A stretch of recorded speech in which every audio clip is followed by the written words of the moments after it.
Assalamu alaikum wa rahmatullahi wa barakatuh. Surah Nisa, part 2. For the sake of understanding, we divided this surah into 8 sections. First 3 sections were covered in part 1, and in this video, we'll cover remaining sections. Verses 58 to 73, Muslims are commanded to place their trust with and give their offices of trust to honest and qualified people. Muslims must do what is just and right. Obey Allah and His Messenger and those in authority. In case of a disagreement, refer back to Allah and His Messenger. True believers accept the Prophet ﷺ as their judge and submit wholeheartedly to all his decisions.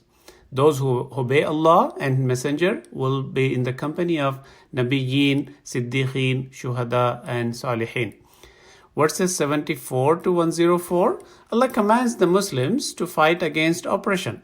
Reward is always for the believers since they either achieve the status of shaheed or victory. It is not possible to escape death by avoiding battle. It will come even in the fortified towers. People must ponder over the Quran. Had it been from anyone other than Allah, it would have contained many inconsistencies in it. Whoever speaks for a good cause will share in its benefits, and whoever speaks for a bad cause will share in its burden. When greeted, respond with a better greeting or at least a similar one. Allah outlines the rulings regarding the accidental murder and emphasizes that killing someone intentionally is a big sin. Whoever does intentional murder of a believer will be in hell forever.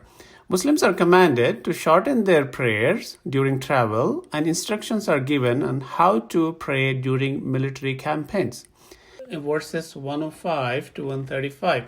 It is a blatant sin to blame others for their own evil or sinful deeds. They will bear the guilt of the slander. Allah commands us not to deprive the rights of women and orphans. If a woman fears indifference or neglect from her husband, she can seek a fair settlement. Muslims must try to maintain justice among their wives, and Muslims are commanded to stand firm for justice even if it's against themselves, their parents, or close relatives. Verses 136 to 146, Muslims should be on their guard against their enemies. They should take necessary precautions against the evil plans of the hypocrites, the pagans, and the people of the book. The hypocrites seek to deceive Allah, but they only deceive themselves. When they stand up for prayers, they do it half-heartedly and only to be seen by people, and they hardly remember Allah.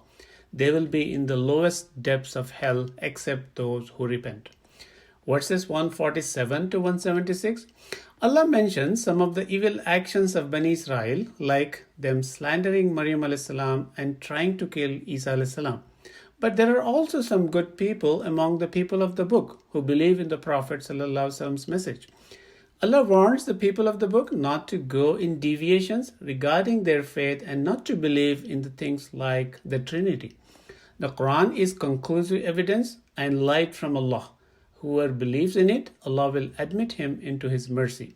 In the last verse, Allah sets the inheritance laf al-kalala, a person who dies without children or parents. Assalamu alaikum wa rahmatullahi wa barakatuh.